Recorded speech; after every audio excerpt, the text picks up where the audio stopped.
Están viendo los hermanos y amigos de Facebook y de YouTube, que Dios los bendiga mucho. Vamos a empezar la enseñanza en el libro de Génesis. Abran sus Biblias, por favor. Hoy día corresponde ver el capítulo 4 de Génesis. Vamos a verlo. El hermano que tenía que leer la cita. Bueno, no leyó. Dice porque está mojado. Vamos a ver, vamos por favor a leer conmigo. Vamos a empezar desde el primer versículo y vamos a ir analizando cada versículo, ¿ya? Antes que nada, acá no sale, pongan, bien, en Génesis capítulo 4, póngalo, la pantalla, Génesis capítulo 4.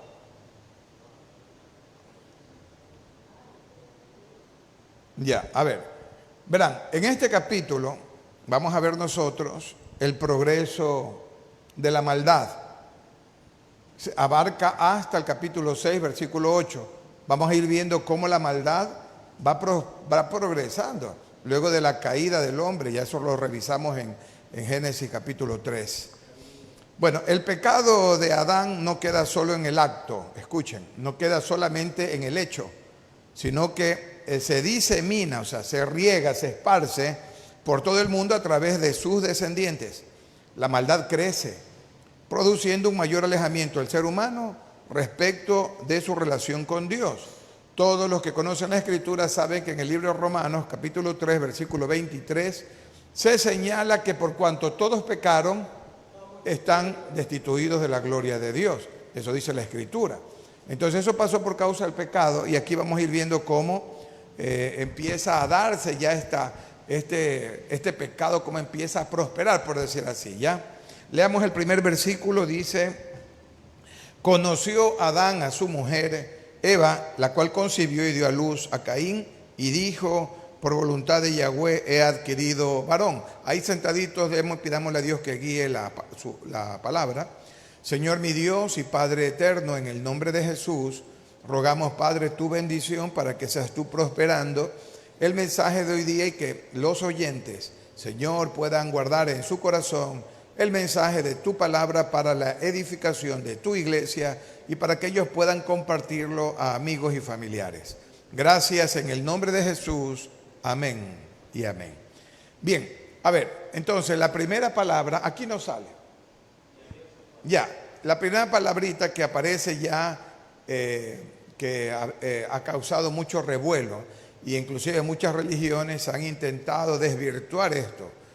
Esta palabra conocer, cuando Adán conoció a Eva, proviene del hebreo yada. Ahí está, los que quieran escriban eso, yada con Y, Y-A-D-A.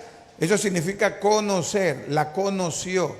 Pero aquí en el Antiguo Testamento se utiliza mucho para describir las relaciones sexuales.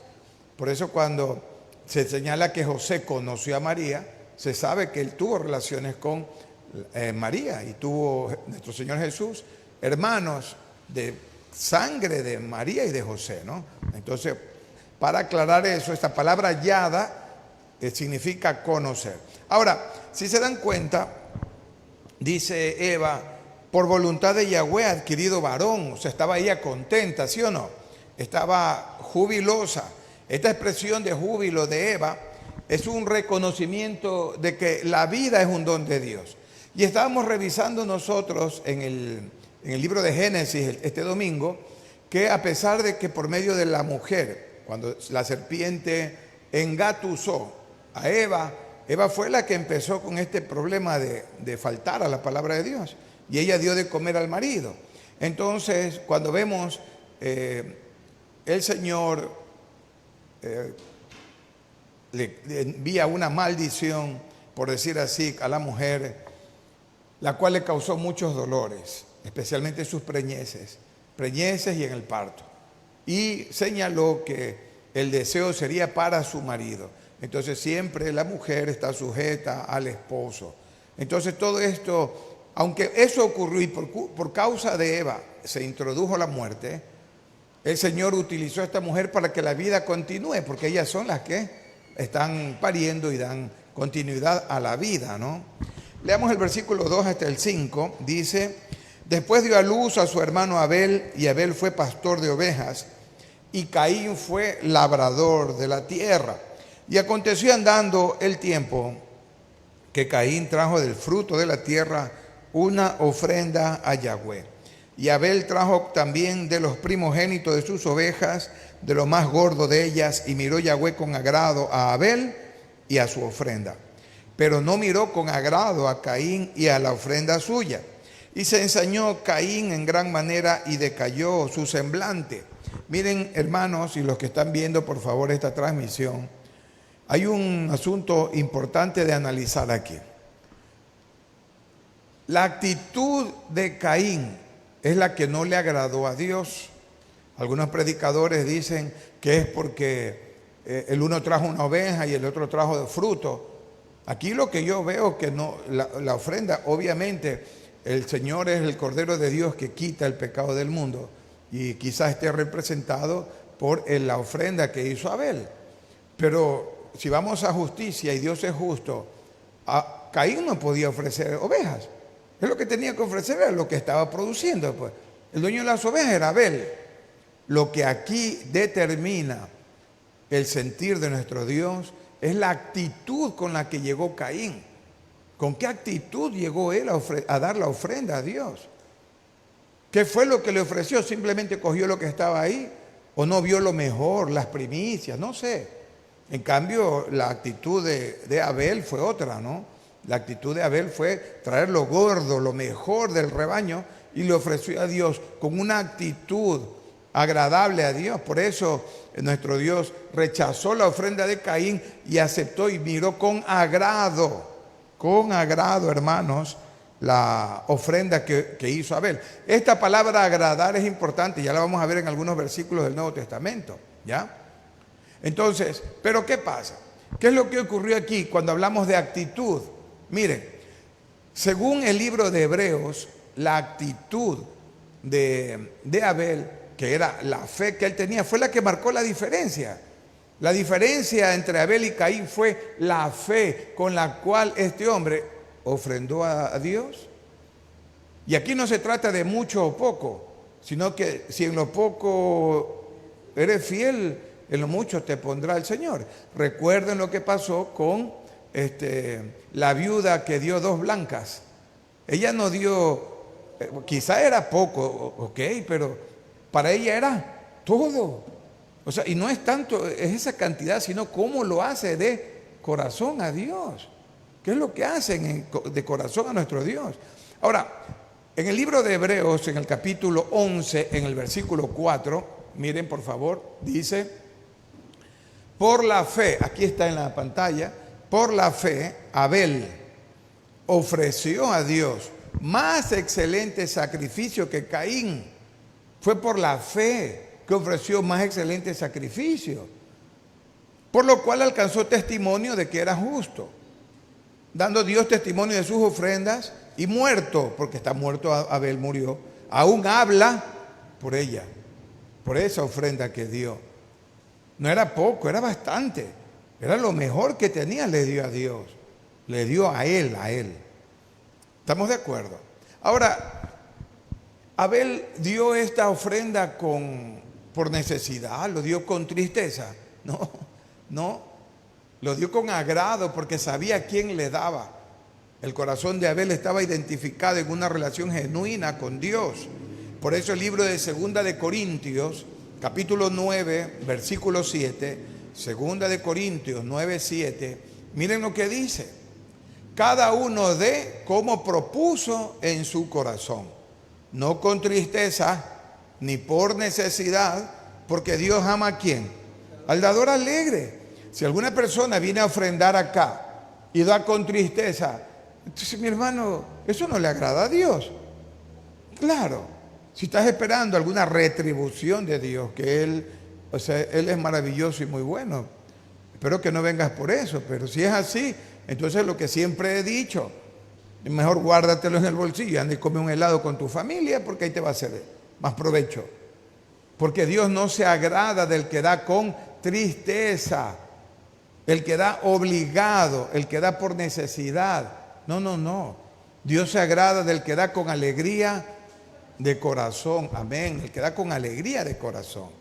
Entonces, mira, esta palabra agradar tiene una connotación profunda.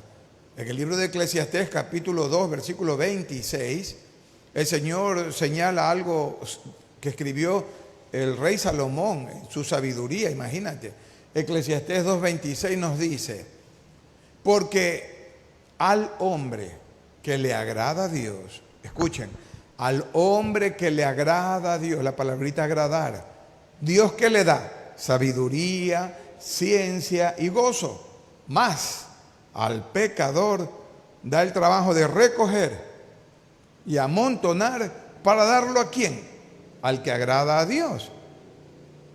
También esto es vanidad y aflicción de espíritu. O sea, cuando uno da con agrado, en todos los aspectos, uno se da también por entero a la obra. Me agrada que a pesar de este aguacero terrible que llegó, que ya pasó, hay hermanos que vinieron a la congregación. Bendito sea el Señor. Gloria sea dada a Dios, soberano es Él. Y Él sabe lo que hay en el corazón de cada uno. Dios sabrá recompensar. Ahora, regresemos a lo que decía Hebreos 11:4. Por fe hizo Abel ese excelente sacrificio, ¿no es cierto?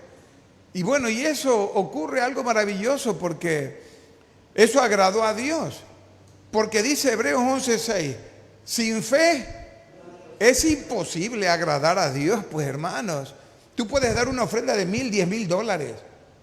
Y si no tienes fe, y si lo haces con cálculo matemático y dices, no, aquí es 1,000, 10,000, el Señor me da el 100 por 1. Cuidado, cuidado, se equivocan. Hagámoslo como para agradar a Dios. Todo lo que hagamos que sea para agradarlo a Él. Recuerden una cosa, Dios no mira lo que mira el hombre. Dios ¿qué mira? El corazón. Él está viendo el corazón. Es necesario que el que se acerca a Dios crea que le hay, crea que Él existe, crea que Él está oyendo. El que se acerca a Dios tiene que creer que Él está, pues. No podemos nosotros decir que creemos a Dios y estamos haciendo cosas como que Él no existiera, o diciendo o pensando cosas. Hay que batallar con la mente para agradarle a Dios. Porque por fe es Él que me está viendo, que me está oyendo, que Él está determinando cada uno de mis pasos, que Él sabe lo que hay en mi corazón. Porque Él galardona ¿a quiénes? A los que le buscan.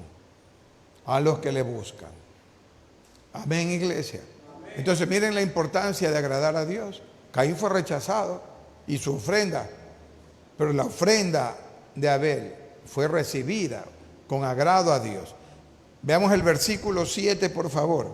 ¿Qué dice el versículo 7? Dice, si bien hicieres, no serás enaltecido. Y si no hicieres bien, el pecado está a la puerta. Con todo esto, a ti será su deseo y tú te enseñorearás. Tú te enseñorearás de él.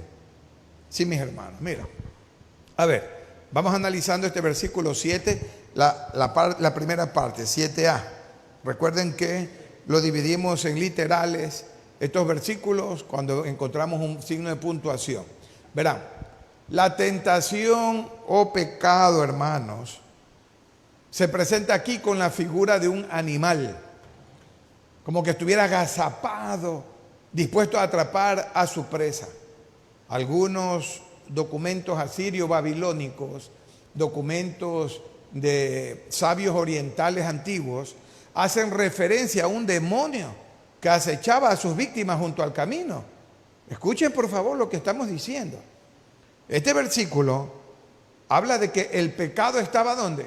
Está a la puerta. Hermanos, el pecado está acechando a los del mundo y a los cristianos también. Está acechando ahí, está esperando que cada uno dé el mal paso. Está esperando como animal agazapado. ¿Y por qué decimos que esto es una especie de cultura antigua, ¿no? En la cual se decía que hacían referencia a un demonio que acechaba a sus víctimas junto al camino. Veamos lo que dice Primera de Pedro, capítulo 5, versículo 8. Primera de Pedro, capítulo 5, versículo 8. Miren lo que dice. Sean sobrios, estén cuerdos y estén vigilando, velando, estén pero atentos. Porque su adversario, el adversario nuestro, el diablo, como león rugiente, anda alrededor buscando. Por eso, ¿sí ven? Los asirios babilónicos, los orientales antiguos, hacían referencia a que cuando está el pecado a la puerta es como un demonio que acecha. Por eso describió el apóstol Pedro esto. El enemigo está acechando alrededor, buscando a quien devorar, esperando que solo saque el pie para agarrarlo. En la parte 7b, miren, aquí que empieza a hablar del pecado, aparece ya el pecado aquí. La palabra para pecado en hebreo es hasad. Los que quieran anotar, anoten. Hasad. ¿Qué significa pecado? Pecado es errar al blanco. Pecado es errar en el camino. ¿Quién es el camino, la verdad y la vida? Cristo, pues. Entonces, el que peca está errando en el camino. ¿Cuál es nuestro objetivo? No mirando ciertamente las cosas que quedan atrás, sino extendiéndome a lo que tengo por delante, a la meta del supremo llamamiento que es en Cristo Jesús, Señor nuestro. ¿Cuál es nuestro blanco, nuestro objetivo? Cristo. Entonces el que peca está errando al blanco. El blanco es allá, mira, la dirección, el camino, la dirección es Cristo, allá voy. El que peca, ¿saben lo que hace? Así hace, mira. Ese es el blanco y el camino, ¿no? Cristo. ¿Empieza qué? A salirse del camino. ¿Y qué pasa cuando se sale del camino según 1 Pedro 5:8? Lo leímos ahorita. Anda el demonio como león rugiente, buscando a quien devorar. Voy a tomar lección. Estén atentos. Ahora, verán, el pecado en este versículo 7b se presenta como una potencia. Ese pecado, hermanos, el pecado tiene un poder, es grande, que está afuera y está por encima del hombre. O sea, es algo sobrenatural. Entró, no estaba ni siquiera en el mundo natural. Entró cuando el hombre y la mujer pecaron. Y puede enseñorearse de él. Pero el que cree en Jesucristo no será así. Dice Romanos capítulo 6, versículo 14. Porque el pecado no se enseñoreará de vosotros, pues no estamos bajo la ley, sino bajo la gracia. Bajo la gracia. ¿Por qué? Porque miren, hermanos, ¿por qué dice este versículo? Expliquémoslo un poquito. ¿Qué es lo que hace la ley? Ahora, ¿será que no leemos la ley? ¿Será que anulamos la ley? No, cuidado. Apocalipsis 22, 18 dice, no quitemos ni una sola palabra de lo que está en la Biblia. Entonces, ¿a qué se refiere que no estamos bajo la ley, sino bajo la gracia? Porque bajo la ley, ¿qué es lo que hace la ley? La ley lo que hace es descubrir al hombre en su pecado. No adulterarás, no mentirás, no dirás falso testimonio. Ay, ¿y todos hemos hecho eso o no hemos hecho eso? ¿Adorábamos o no imágenes antes? Todo eso hacíamos. Entonces, la ley lo que hace es descubrir al hombre su falta, el delito que ha cometido. Viene nuestro Señor Jesucristo y por gracia nos salva. Por eso ya no estamos bajo la ley, sino bajo la gracia de Jesucristo. ¿Estamos de acuerdo? El pecado ya no puede enseñorearse de nosotros, porque el pecado reinaba y reina mientras está la ley. Porque si la ley no dice no matarás, el pecado, hermanos, no tiene nada que hacer.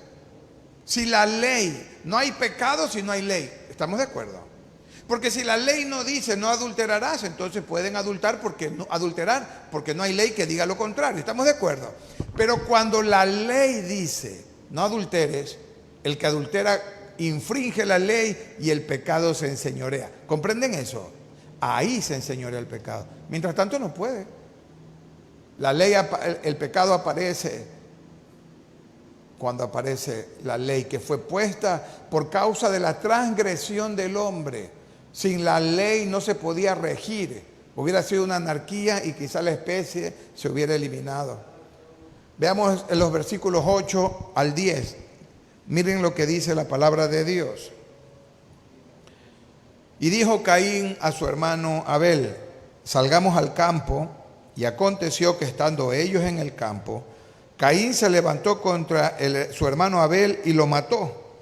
Y Yahweh dijo a Caín: ¿dónde está Abel tu hermano? Y él respondió: no sé.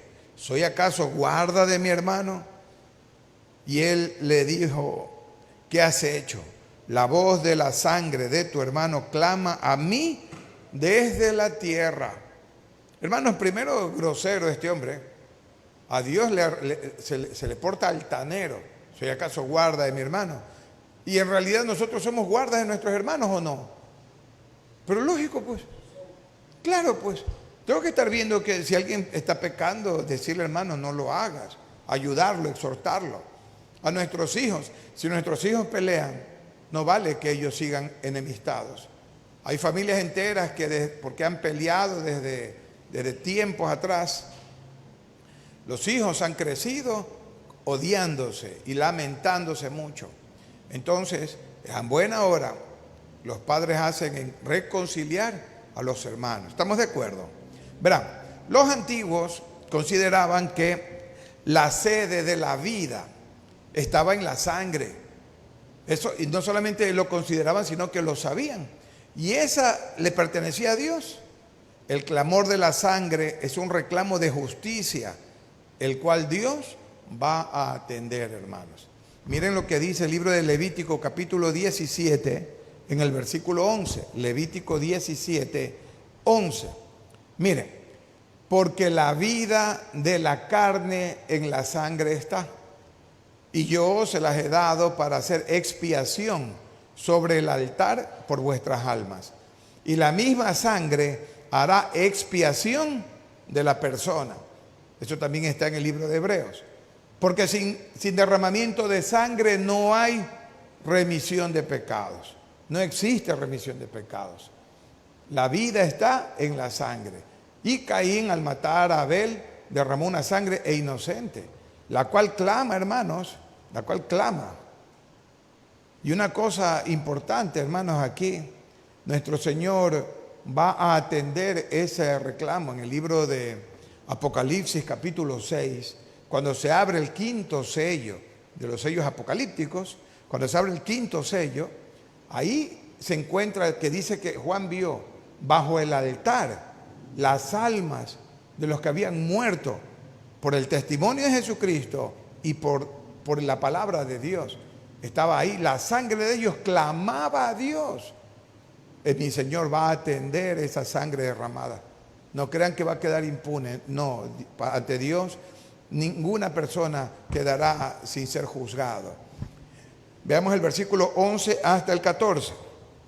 Dice la Escritura: ahora pues, maldito seas tú de la tierra, que abrió su boca para recibir de tu mano la sangre de tu hermano.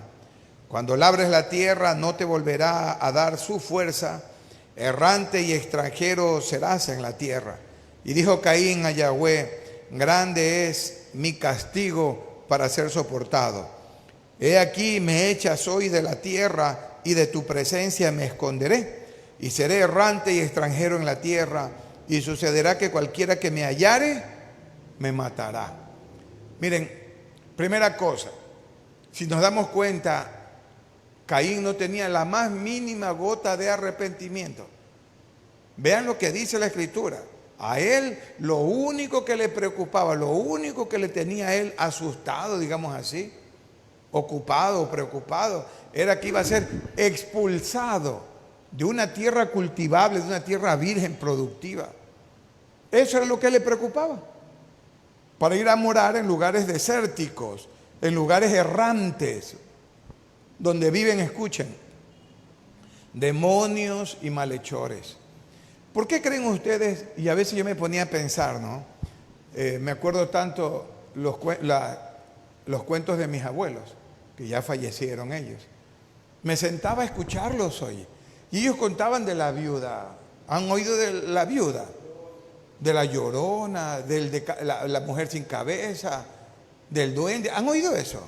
Pero sí se han dado cuenta que todos los cuentos que ellos hacían eran en lugares en el campo, lugares desérticos. ¿Cuántos han ido al campo y han oído esos cuentos que han estado en casas deshabitadas y se oían cosas? ¿Han oído? Entonces, esto tiene algo de razón. Ya vamos a acompañarlo con un versículo para que veamos que lo que les digo tiene razón de ser. Miren, Caín, lo único que él quería era seguir viviendo la vida alegre. La vida que él pensaba que debía seguir. Era un hombre sin ningún tipo de arrepentimiento, ni tampoco de remordimiento, porque no hablaba con remordimiento. ¿Por qué decimos nosotros que en los lugares desérticos viven los demonios? Lucas capítulo 11, versículo 24, y los que quieran anotar en el libro de Mateo capítulo 12, también se encuentra esto que vamos a leer hoy día. Pero solo este versículo, ¿ya?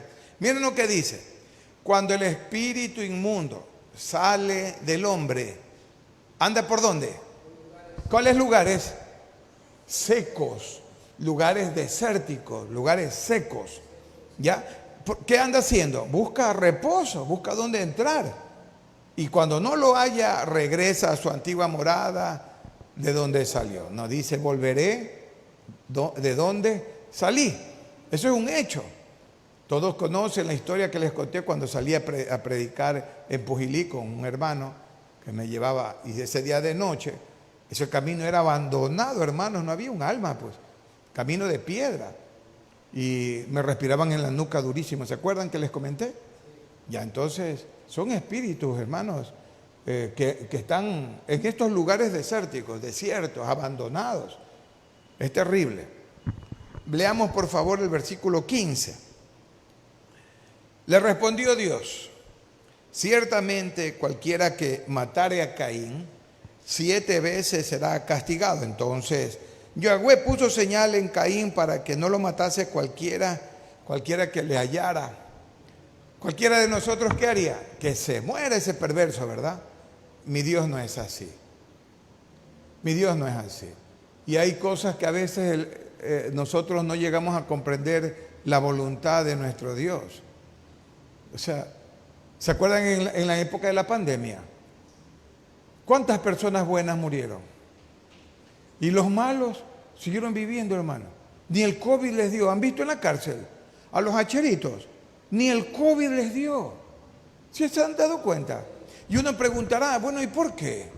Hermanos, queremos pensar que nuestro Dios extiende su misericordia a estas personas para que en lo que vivan hoy procedan al arrepentimiento, porque Él no quiere que nadie perezca, sino que todos procedan al arrepentimiento. Algunos se preocupan, era tan bueno, porque murió, porque ya era hora que parta, pues qué bueno que ha seguido a Dios, qué bien que entregó su vida a Cristo. ¿Para qué seguir en un lugar de tormento si el Señor se lo quiere llevar a la casa? Porque en la casa de mi Padre muchas moradas hay, muchas moradas hay. Ahora, en este versículo 15, el escritor de Génesis no especifica en qué consiste la marca que le da Dios que pone a Caín, no especifica. Por eso no cedemos ni permitamos estar cavilando en eso. No dice y se acabó. Simplemente la presenta como un signo de la protección de Dios a este fratricida. Fratricida proviene de fraterno, de la familia, ¿no? Ya, el versículo 16 leamos. Salió pues Caín de delante de Dios y habitó en tierra de Nod, al oriente de Edén. Analicemos. Versículo 16. Caín es expulsado de la tierra y de la presencia de Dios. ¿De acuerdo? Ya. Aunque el escritor sagrado especifica que Nod está al oriente de Edén, hermanos, ese lugar es imposible de ubicar, no se puede, ya que, no hay señales. Por lo menos en Edén tenemos 2 ríos, de los 4 sabemos que está el Tigris y el Éufrates, pero de Nod no tenemos ninguna ubicación geográfica, solo sabemos que está al oriente de Edén. Ahora, siendo que Nod tiene una relación con esta palabra Nad, ya, que traducido se lee por errante, del versículo 12, se supone que, escuchen, lo más importante de este versículo no es la ubicación geográfica, sino la condición en la cual iba a vivir Caín. Eso es lo importante que analicemos. O sea, el lugar no importa porque puede ser en un lugar muy fértil y todo, pero ¿en qué condición iba a estar este hombre? A pesar de que el Señor ya dictaminó que era desértico y que la tierra no iba a dar su fuerza, ya lo condenó al hombre a vivir de otra forma, ya no de la tierra. Entonces, la habitación en donde iba a habitar Caín siempre iba a ser marcada por la intranquilidad. Una persona, hermanos, ¿ustedes creen que estos grandes delincuentes, por decir los grandes en delinquir, en el pecado, ¿ustedes creen que viven tranquilos?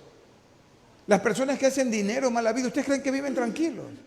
Esa gente vive con zozobra, enfermos. Es tanta la avaricia que amasan más el dinero y conocen de Dios porque a los cristianos no los tocan. El que tiene temor no tocan a los cristianos. Y sin embargo, hermanos, ellos aman más las tinieblas que la luz, porque la luz vino a este mundo y los hombres decidieron amar más las tinieblas que la luz. Esa es la condenación, esa es la condenación. Leamos del 17 al 22, por favor. Dice: y conoció Caín a su mujer. Y esto también la gente se pone a pensar, bueno, ¿y la mujer de dónde salió? Conoció Caín a su mujer, la cual concibió y dio a luz a Enoc. Este Enoc no es el Enoc bueno que conocemos, ¿no? Este es un Enoc malo, viene de descendencia pecaminosa, mala. Y edificó una ciudad y llamó el nombre de la ciudad por el nombre de su hijo Enoc. Empezó la primera civilización, escuchen, la primera ciudad.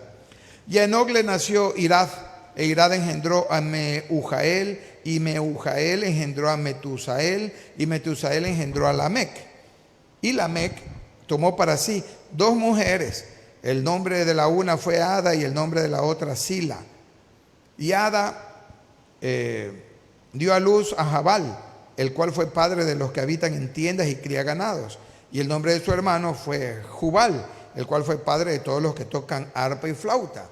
Y Sila también dio a luz a Tubal Caín, artífice de toda obra de bronce y del hierro. Y la hermana de Tubal Caín fue Naama.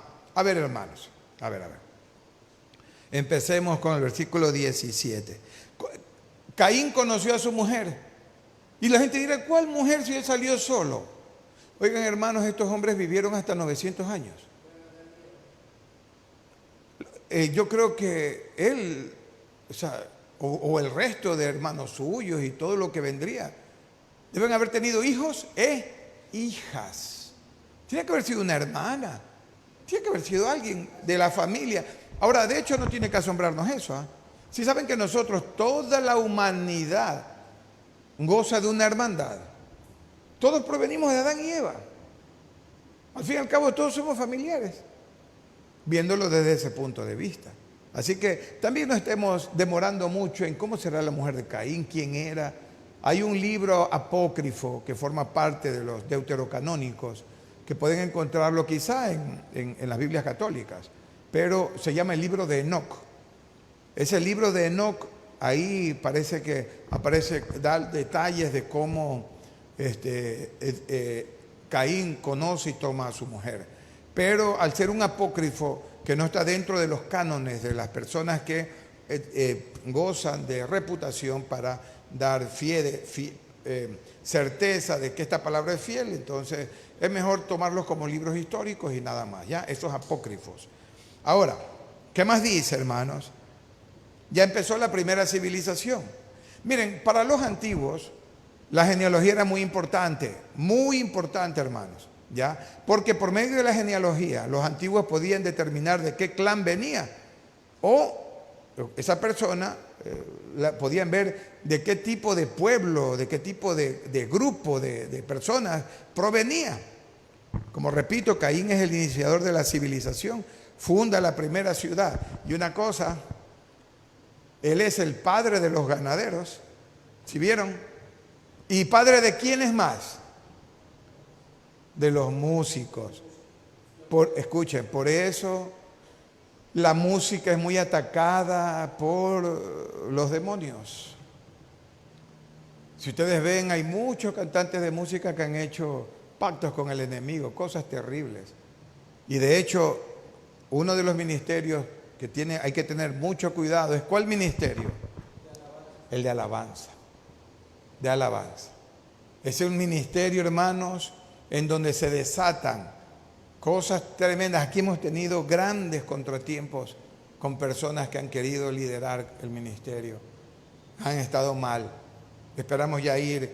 Toda persona que se somete a Dios podrá hacer frente al ataque del enemigo, porque proviene de una descendencia que fue maldita, de la descendencia de Caín.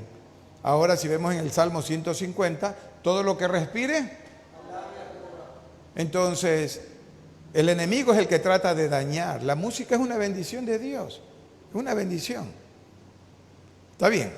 Ahora, el significado de algunos nombres de esta genealogía, por si acaso, puede tener un valor simbólico, ¿eh? O sea, de hecho, cada nombre tenía algo que decirnos en el Antiguo Testamento. Y oigan, y miren una cosa, ¿sí o no que cuando alguien pregunta, ¿usted dónde es? De Loja. ¿De Loja? ¿Qué apellido es? ¿Sí han oído? Ah, no, soy manabita. Ah, ¿usted es zambrano? No, soy loor. Ah, ya. ¿Conoce a los cedeños? Ah, sí, de ahí viene mi familia. ¿Han oído eso? Es muy importante este asunto, este tema. Uno de ahí se identifica, bueno, de qué parte de familia viene. Vamos viendo el 23 y el 24. Dice la Escritura: y dijo Lamec a sus mujeres, Ada y Sila. Ada y Sila. Oigan mi voz, mujeres de Lamec, escuchen mi dicho, que un varón mataré por mi herida y un joven por mi golpe. Si 7 veces será vengado Caín, Lamec en verdad 70 veces 7 lo será. Bueno, en estos versículos Lamec se presenta como el primer bígamo, el primer polígamo de la historia. Es el primero en romper el propósito de Dios en el matrimonio. El propósito de Dios en el matrimonio no es que existan un tercero, sea hombre o sea mujer. Y me refiero a personas del distinto sexo, porque no existe este asunto. Eso es algo aberrante, que un hombre esté con otro hombre o una mujer con otra mujer. Otro detalle interesante. ¿Saben lo que significa Ada y Sila? Ada significa placentera. Miren por favor lo que las mujeres que tomó Lamec. Ada significa placentera. ¿Y cómo creen qué creen que significa el nombre Sila? Coqueta. Coqueta, qué cosa. Eso significa. Y miren por favor, ¿por qué el argumento del escritor como que se sale para enfocar algo que le está pasando a Lamec? Mira lo que dice Lamec. Pon el versículo, por favor, el versículo 23. Les dice a sus mujeres, escuchen. ¿A quiénes les dice? A sus mujeres. Parece ser que ya había un varón que andaba alrededor de ¿quiénes? De la placentera y de la coqueta. Y la genealogía de Caín es una genealogía de mucha violencia. Por eso es necesario que cada hombre busque, sepa, tenga mucho sentido con la mujer que escoge. Mucho sentido. Pídale a Dios, cuidado, ayúdame Señor a ver cómo escojo. Porque se salta, ¿sí ven cómo llega este argumento? Llega esta historia. ¿Por qué de una salta a decir que un varón mataré por mi herida y un joven por mi golpe? ¿Se dan cuenta? Parece ser que algo ya pasó. Si no es con la placentera, fue con la coqueta. Y gusten, vayan al diccionario Strong y vean ahí lo que significa cada nombre, ¿ya? El canto de Lamec es un canto de guerra y es un canto de venganza, hermanos. Expresa el deseo de venganza, pero de una forma exagerada. Caín reclamó a Dios, sin gota de arrepentimiento, pero le reclamó a Dios, ¿ya? Le reclamó al Señor. Entonces, ahora quizá esto sea una crítica a la violencia de la descendencia de Caín. Leamos por favor el versículo 25 y el versículo 26. Veamos qué dice la palabra de Dios. Bienvenido. 25 y 26. Miren lo que dice. Y conoció de nuevo Adán a su mujer. ¿Qué significaba conocer? O sea, la palabra conocer implica tanto la parte intelectual como esta parte también de afecto, de contacto, que es la sexual. Entonces, la cual dio a luz un hijo y llamó su nombre Seth, porque Dios, dijo ella, me ha sustituido otro hijo en lugar de Abel, a quien mató Caín. Y a Seth también le nació un hijo y llamó su nombre Enós. Entonces los hombres comenzaron a invocar el nombre de Yahweh. Miren, hermanos, aquí parece ser otra genealogía, ¿no? La descendencia de Caín, si vemos, es caracterizada por la venganza. La descendencia de Seth tiene relación con Dios. Escuchen, con relación con Dios, no con la venganza, la sangrienta de Caín. Aunque este nombre sacrosanto de nuestro Dios, el Dios de Israel, va a ser revelado más tarde. En el libro de Éxodo 3:14, el Señor se presenta como el gran yo soy. En Éxodo 3:14, cuando aparece en la zarza, Él le dice que Él es el gran yo soy. El escritor sagrado afirma que el hombre, que es hombre o ser humano, la palabra enos significa ser humano, que viene de la mano con Adán, que significa hombre o ser humano o humanidad. Bueno, este nombre Enos tiene la posibilidad de que entra en relación con Dios. Si nosotros vemos, Caín tiene una descendencia, y vemos hasta Amalek como el hombre hasta 70 veces 7 será vengado, sangrienta y violenta.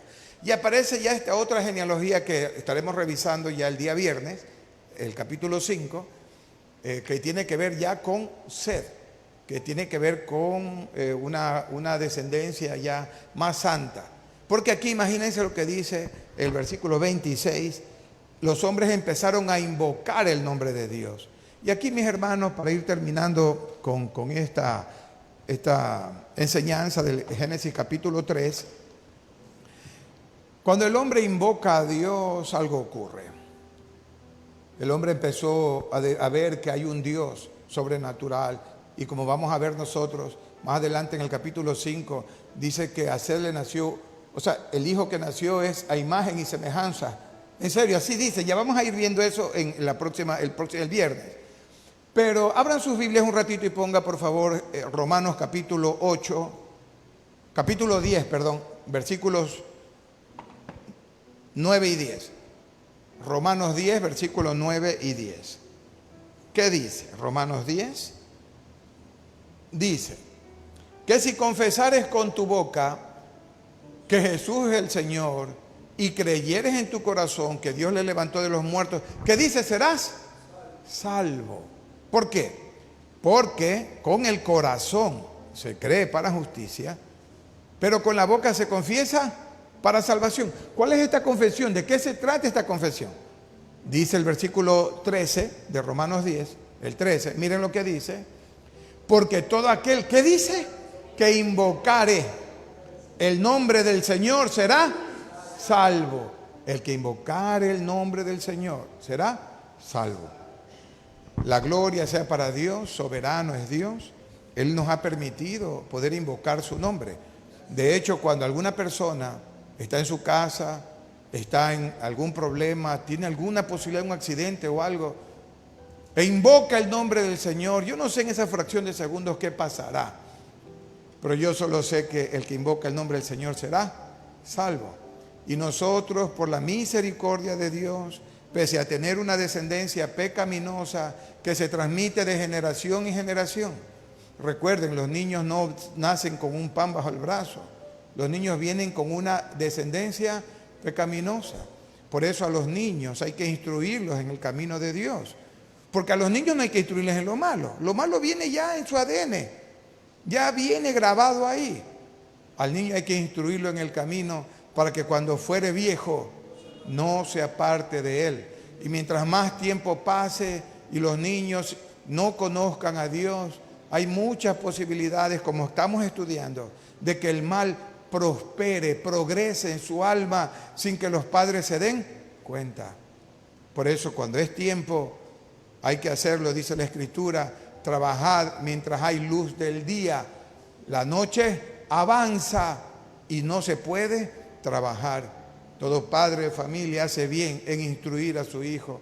Porque, hermanos, para clases están los profesores. Allá les dan a nuestros hijos y nos daban a nosotros matemática, geografía, castellano, ¿verdad? Pero las normas del buen vivir salen de la casa.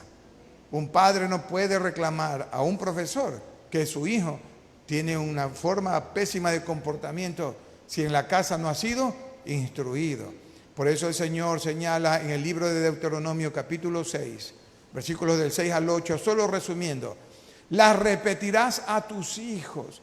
Y estas palabras que están hoy en tu corazón, las repetirás a tus hijos. Que Dios tenga misericordia de todos los que alguna vez no lo hicimos a su tiempo, que perdimos el tiempo a pesar de que lo pedían. Pero ahora oremos para que nuestros hijos van creciendo, los que tienen pequeñitos, puedan ser instruidos por nuestro Dios a través de la palabra y con el poder de su Santo Espíritu. Oremos, hermanos, para que Dios bendiga nuestra salida y Dios bendiga a los que están a través de Facebook y de YouTube. Señor mi Dios y Padre amado, en el nombre de Jesús, te damos gracias por tu palabra, Señor. Gracias por lo que haces, Señor mío, con nosotros. Aparta de nosotros, mi Dios, todo espíritu inmundo, Señor, que no deshonre a nadie, Padre, la relación, la unión que hay aquí, la comunión contigo. Gracias, Señor. Bendice, Padre, al auditorio de YouTube y de Facebook. Y ahora